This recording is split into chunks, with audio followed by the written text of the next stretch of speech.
जम्मू, दशकों से रह रहे परिवारों को नोटिस। कब्जा नंबर 2, महाराष्ट्र, सदियों पुराने मंदिर परिसर पर दावा ठोका।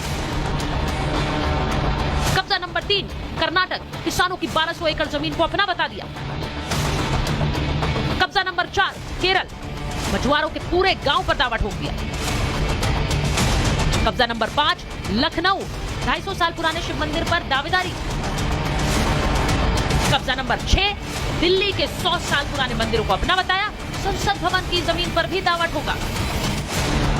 वक्त के बेधड़क कब्जों के सैकड़ों उदाहरण, लेकिन ये 6 हाल फिलहाल के कब्जे हैं। इन जमीनों पर दावा तब ठोका गया जब वक्त में सुधार के लिए सरकार एक बिल ला रही, यानी पूरे देश में वक्त की ताकतों को लेकर एक चर्चा, एक बहस हो रही है। लेकिन तब भी वक्त कब्जे न छोड़ने के लिए धमकियों पर उतारू। ताजा धमकी all India Muslim personal law board के अध्यक्ष की आई। अगर ये पास हो गया तो ये मुसलमानों के लिए हर दर्जा खतरनाक है। आपकी मस्जिदें भी, आपके मदरसे भी, आपके मकतब भी, सारी की सारी चीजें खतरे में पड़ जाएंगी। यह हमारे लिए जिंदगी और मौत का मसला है। अगर जरूरत पड़ेगी तो इस मुल्क का मुसलमान जेलों को इस तरह भर देगा। अब मौलाना खालिद के इस बयान के बाद राजनीतिक पारा हाई है, क्योंकि कुछ लोगों को लगता है कि ये जो पूरा के पूरा वक्फ सिस्टम है वो टच मी नॉट जैसा है कि अगर आपने छू लिया तो हाहाकार मच जाएगा, हंगामा हो जाएगा। उसी से समझ में आता है कि गड़बड़ नहीं बल्कि पूरा के पूरा गड़बड़ झाला है। देवकी नंदन जी से बात करेंगे, हमको तो लगता है कि उनकी भी बात जायज है। बनना चाहिए सनातन। अब जब सबका बनना है तो उसमें बनने में क्या दिक्कत है? बनना चाहिए। हमको तो नहीं लगता इसमें कोई दिक्कत होनी चाहिए। ये कांग्रेस सरकार नहीं जो डर जाएगी तुम्हारी गीदड़ भक्तियों से, ये मोदी राज है और मोदी राज में किसी के बाप से डरने वाले नहीं है। हिंदू धर्म गुरु भी वक्त की जमीन को लेकर सीधे सीधे अब सवाल पूछ रहे हैं। वक्फ बोर्ड का नाम आते के साथ ही संपूर्ण भारत को अब जानकारी हो गई है कि वो एक ऐसा जिहादी बोर्ड है जो कि भारत की मां भारती की संपत्तियों को अवैध रूप से कब्जाता है। यानी एक पाकिस्तान भारत के बाहर, एक पाकिस्तान भारत के अंदर बन रहा है। जब सनातन के लिए अलग से कोई बोर्ड नहीं और किसी के लिए अलग से बोर्ड नहीं, तो मुस्लिम समाज के लिए वक्फ बोर्ड क्यों? मैं तो मांग करता हूं भारत सरकार वक्फ बोर्ड को समाप्त कर दे। वक्त में संशोधन को लेकर मौलाना खुलकर धमकी दे रहे हैं। दूसरी तरफ असदुद्दीन ओवैसी, बदरुद्दीन अजमल और अरशद मदनी जैसे मौलाना और नेता भी खुलकर समर्थन में आ गए। वक्त को लेकर बनाई गई जेपीसी हल निकालने में लगी है, लेकिन आप ये तो तस्वीरें भी देखिए।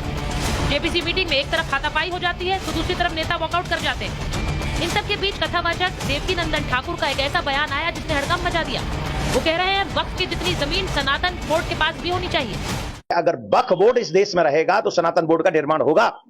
सनातन बोर्ड का निर्माण इस देश में सरकार को करना होगा, प्रत्येक राजनीतिक पार्टी को इसका जवाब देना होगा। अगर आप वक्फ बोर्ड का सपोर्ट करते हो तो आपको सनातन बोर्ड का सपोर्ट करना होगा।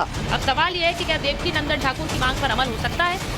सवाल ये भी कि जेपीसी के जरिए वक्फ में सुधार को लेकर कोई हल हो पाएगा? और सवाल ये भी कि अब वक्फ को लेकर अगर मौलाना धमकी दे रहे हैं तो क्या सनातन की धमकी भी जायज है? Bureau report, Republic. मैं महाभारत में अपने मेहमानों के पास जाऊं उससे पहले आपको बता दूं कि कथावाचक देवकी नंदन ठाकुर जी हमारे साथ जुड़े हुए हैं। मैं उनके पास पहले जा रही हूं। देवकी नंदन जी, बहुत स्वागत आपका रिपब्लिक भारत पर। आपके एक बयान ने एक हड़कंप सा मचा दिया है। आपने कहा कि 10 से 12 साल और रुक जाइए, पूरे देश पर वक्फ का कब्जा होगा।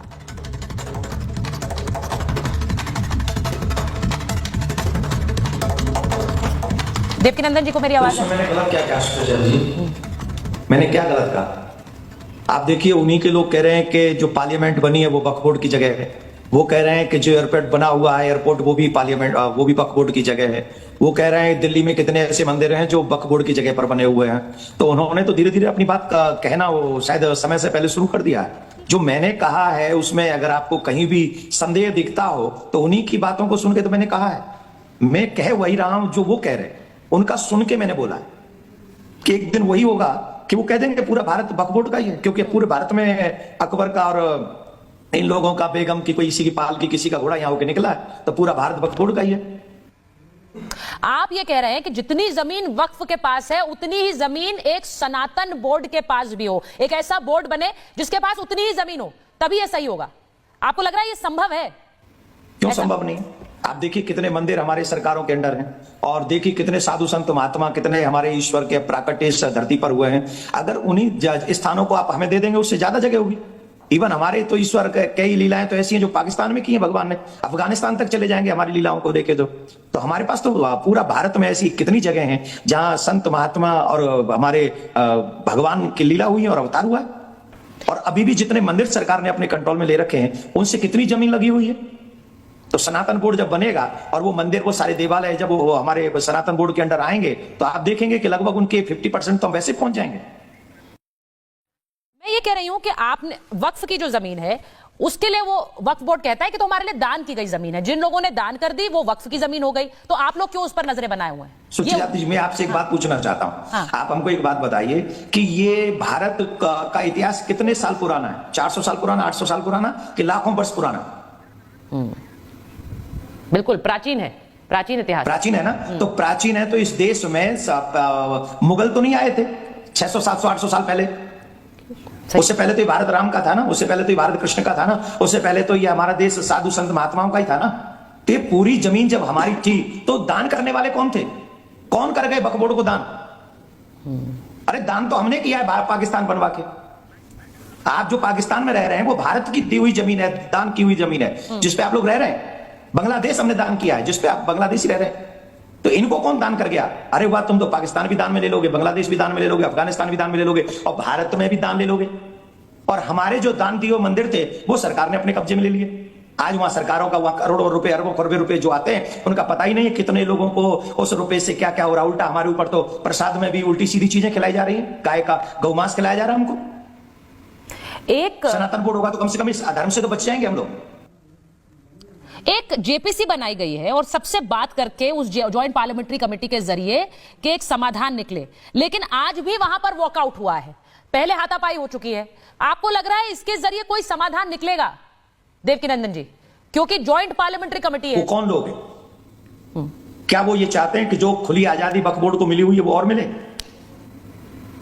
उन्हीं नेताओं से हमने हाथ जोड़ के प्रार्थना की है कि सनातन बोर्ड बनाने में हमारा सपोर्ट करें। अगर वो वक्फ बोर्ड के साथ हैं तो कृपा करके वही सारे वही आजादी, वही रूल, वही रेगुलेशन सनातन बोर्ड को प्राप्त हो और उसमें जैसे उनके धर्माचार्य उस वक्फ बोर्ड में हैं वैसे ही हमारे धर्माचार्य सनातन बोर्ड में होने चाहिए। इसीलिए तो हमने सनातन बोर्ड की बात कही आपसे।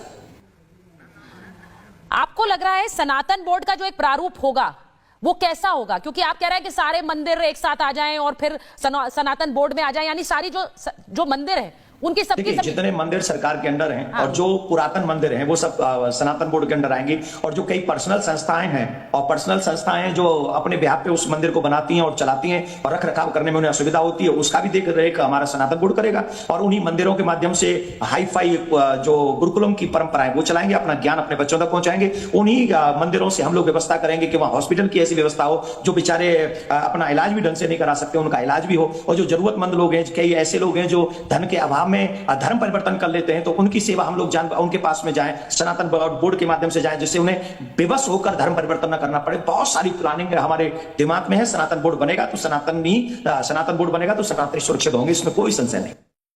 मैं आपसे पूछ रही हूं कि all India Muslim personal law board के अध्यक्ष मौलाना सैफुल्लाह ने धमकी दी है। उन्होंने कहा है कि हम जेल भर देंगे, ये हमारे लिए जीवन मृत्यु का सवाल है, हम जेल भर देंगे, इतने जेल भर देंगे मुसलमान के मुसलमानों का कब्जा हो जाएगा जेल पर। जी, हम धन्यवाद देंगे कि उन्होंने अपने धर्म को इतना सीरियसली लिया। और एक बात समझ लीजिए, अगर वक्फ बोर्ड रहेगा और सनातन बोर्ड नहीं रहेगा तो आप विश्वास कीजिए हम भी जेल भर देंगे। अच्छा, आप भी करेंगे? अच्छा, अगर हमारा साथ किसी ने नहीं दिया तो हम भी जेल भरेंगे। हम भी एक बहुत बड़ा आंदोलन करेंगे, पूरे देश में आंदोलन करेंगे।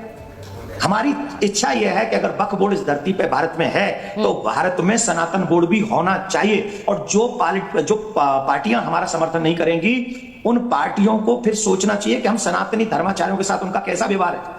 हम तो आपके बच्चों को सुरक्षित करना चाहते हैं, हम तो हमारी बहन बेटियों के 36 टुकड़े नहीं होने देना चाहते हैं, हम तो हमारे मंदिरों को सुरक्षित रखना चाहते हैं कि वक्फ बोर्ड कल को आके उनको भी ना कह दे कि ये भी हमारी जगह है। सनातन को बचाने के लिए कंपलसरी, और इसी के लिए 16 नवंबर को बहुत बड़ा धर्म संसद होने जा रहा है दिल्ली में। आपके चैनल के माध्यम से, प्रोग्राम के माध्यम से मैं निवेदन कर रहा हूं, जितने भी सनातनी और जितने भी हिंदू संगठन हैं, आप बढ़ चढ़कर संत धर्माचार्यों को आकर समर्थन दीजिए, जिसमें हम लोग ये लड़ाई लड़ सके और सनातन बोर्ड का निर्माण कर सके।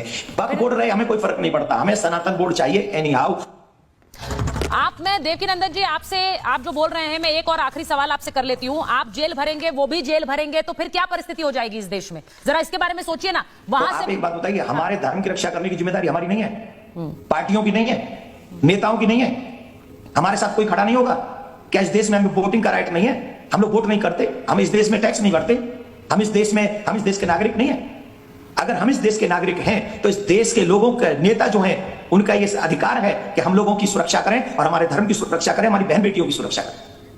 उसी की तरफ कदम बढ़ा रहे हैं हम। और अगर जेल भरने से ही हमें सनातन बोर्ड मिलेगा तो हम जेल जाएंगे। ठीक। हम किसी को भगाने, डराने, मिटाने नहीं जाएंगे जेल। हम अपने आप को बचाने, अपने सनातन बोर्ड को बनाने और हम अपने लोग आने वाली जनरेशन को बचाने के लिए जेल जाएंगे। हमारे पूर्वज तो इस देश को आजाद करने के लिए फांसी के फंदे पे चढ़े हैं। अगर हमें जेल जाना पड़े तो क्या फर्क पड़ता है, हम जाएंगे। देवकीनंदन जी बहुत बहुत धन्यवाद रिपब्लिक भारत से बात करने के लिए, समय देने के लिए। लेकिन